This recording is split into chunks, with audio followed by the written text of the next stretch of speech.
welcome back to my channel. Meron po tayong special guest for today. Siya, fresh from Hong Kong. Hello. Hi siya. Uy, grabe, yung yaman ni siya. Look, nakakartier na bangle. Sister, it's Cartier. Sorry. It's okay. Cartier. Sorry Cartier. guys, it's Cartier daw.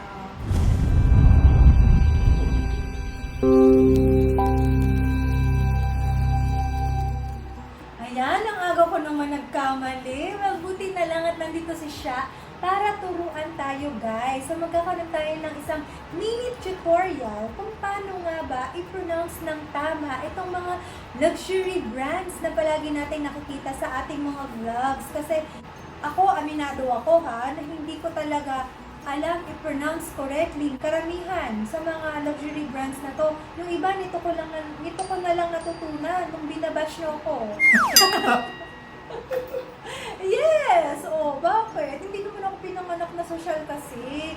So, nagkataon lang na ito yung naging line of business ko. So, yun. So, syempre, kailangan ko rin aralin. So, andito si Sha para turuan tayo at i-guide tayo kasi si Sha, actually, marami siyang mga bag collections. And also, nakapag-travel siya around the world. So, Sha, please introduce yourself naman to our madlang people. Hello, Luxers. Ako si Sha. So, matagal na kaming friends, about 2 or 3 years na. And isa sa mga bagay na laging niyo kino-comment about her is her pronunciation of brands. So, before namin start tong tutorial na to, we would like to put a disclaimer na we are not here to mock people or to belittle people who cannot pronounce the words or the brands correctly. But we are here to guide you and also to show you how to pronounce it in an acceptable manner in our Filipino way na very neutral and acceptable sa lahat. Oo, kasi iba-iba naman yung accent natin, di ba? Yes. And also, iba-iba din yung origin, iba-iba yung speaking language natin. Yes. Some of these brands are from France, some are from Italy. Yes. So, iba-iba yung pronunciation niya. Depende kung sa sila region galing. Correct. Pero bago tayo magsimula guys, ini-invite ko po yung mga bago sa channel na to na i-click ang subscribe button and i-ring nyo po yung bell para at least notified kayo every time na mag-upload ako ng mga new videos.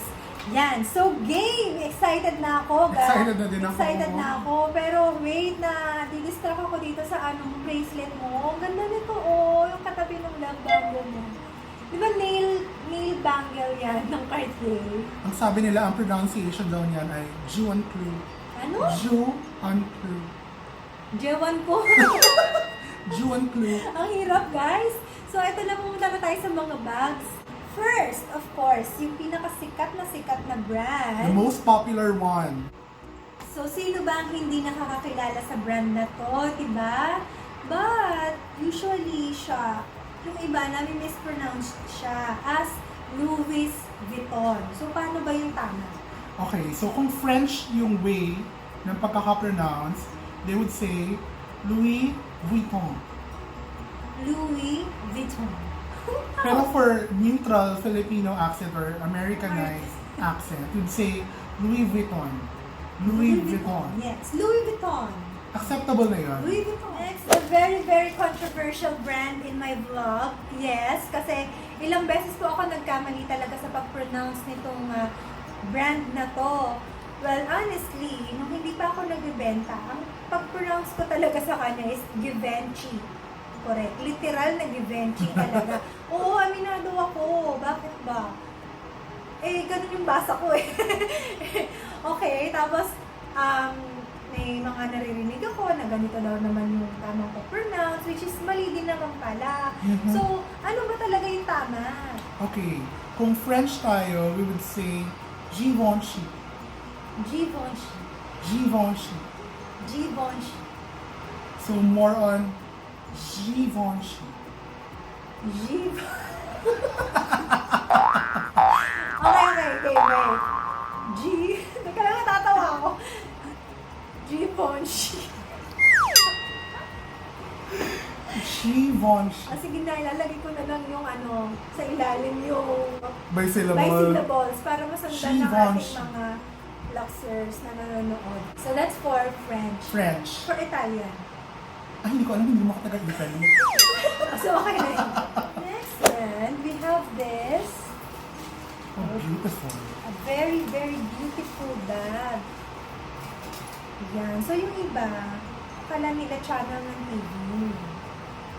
So, hindi siya Chanel, guys. We call this Chanel. Chanel. Chanel. So, it's, instead of cha, it's sha. Chanel. Chanel. O, diba social na natin, guys? We have, etong brand na to, actually, bihira yung nakakakilala sa kanya dito sa atin sa Philippines. But, the spelling, it's Loewe. So, ako, ang basa ko sa kanya talaga before is Loewe. Yes, Loewe. But, ano ba yung tama? Loewe. Loewe. Ang arte. Loewe. Loewe. Some people would say Loewe. Some people would say Loewe. Loewe. But just the same, yung double D niya is, sounds like V for Victor. Loewe. Okay, nasundan nyo ba, Luxer? So, that's Loewe. Loewe. Loewe. Okay, next brand. Baka mag-click yung ano, Anna and Shaq talk show.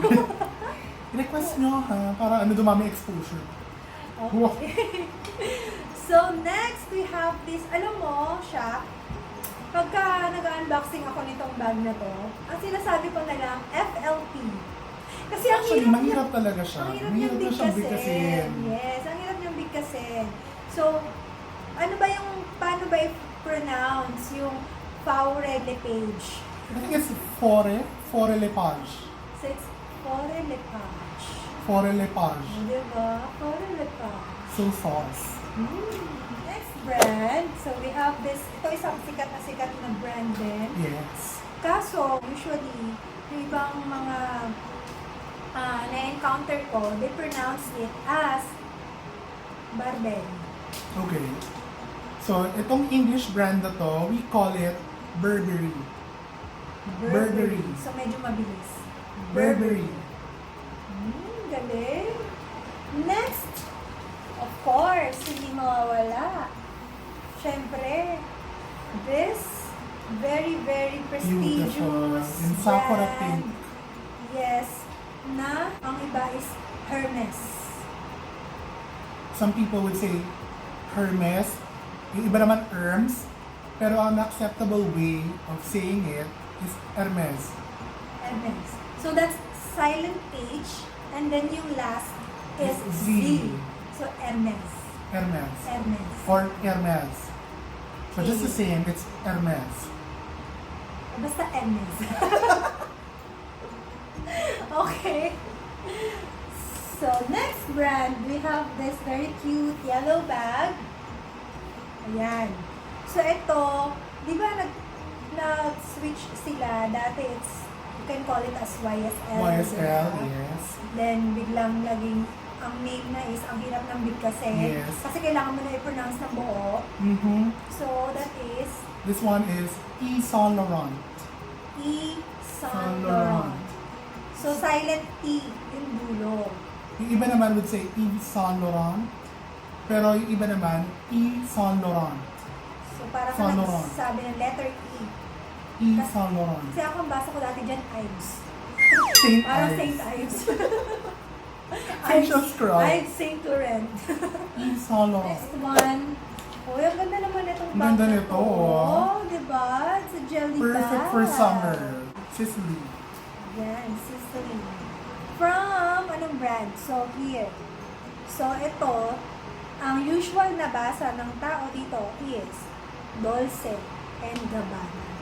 So, ano ba dapat? So dapat dito is Dolce and Gabbana. So, yung C, gagawin natin check. Yes. So, Dolce. Dolce and Gabbana. Dolce and Gabbana. So, guys, remember, ano yung isang sinabi mo sa akin kanina na nagchichikahan tayo bago tayo mag-start na if you can't pronounce it, don't buy it. Sinabi sa akin yun ng college ko. College friend ko. grabe naman. Diba? Parang pag hindi mo siya na-pronounce ng tama, hindi mo siya pwedeng gamitin or isuot, hindi mo siya pwedeng Hindi, kung afford mo naman, then might as well learn how to pronounce it. Kasi if you can't read it, tapos may nagtanong sa'yo, "Uy, ang ganda naman ng suot mo. Kagaya masuot mo yan, sister. Oh, Anong brand ba yan? Balmain. It's Balmain. Arte? A-A-I-N eh. Balmain. Ang daming nawala sa spelling. Nawala na yung N, Nawala yung A-I-N. Nawala yung I. Naging ano na lang. Nawala Balmain. yung I-N pala. Sorry. So it's Balmain. It's Balmain. Yeah. So it's Balmain. Okay, Balmain. Mahal-mahal ng Balmain. I know, right? Diyos ko. Hindi nga alam ng asawa ko. Hello, Bees. Sorry. Hello, Bees. Patay na naman ako. Kailangan sa hanap buhay natin to. Baka pag-uwi ko ng bahay. Magkano yung damit mo sa kuya? Tapos babasahin mo lang ng Balmain. Ano ba yun? Okay. Ang arte. Okay. Ang So ganda this nito, one, we have this Love Moschino. Okay, this one is pronounced Love Moschino. Moschino. So, parang Eskimo. Parang Eskimo. Moschino. Moschino. Ay, may mosquito. Ano to ah? Okay. Very So nice. it's Love Moschino. Moschino. Next, last na ba to, ate? So, last na pala yun. Guys, kumusta naman kayo dyan? I hope may natutunan naman kayo sa ating video today. Well, ako marami ako natutunan, especially the, ano nga yan? Juan Clue. Juwan clue. Yan. So, kapag medyo nahihirapan kayo, sabihin na, Jewan ko. O again hindi namin to ginawa to mock people or to belittle you people na hindi alam yung pronunciation. Even us, baka nagkakamali lang din kami, but this is the acceptable way of pronouncing the words in our neutral Filipino accent.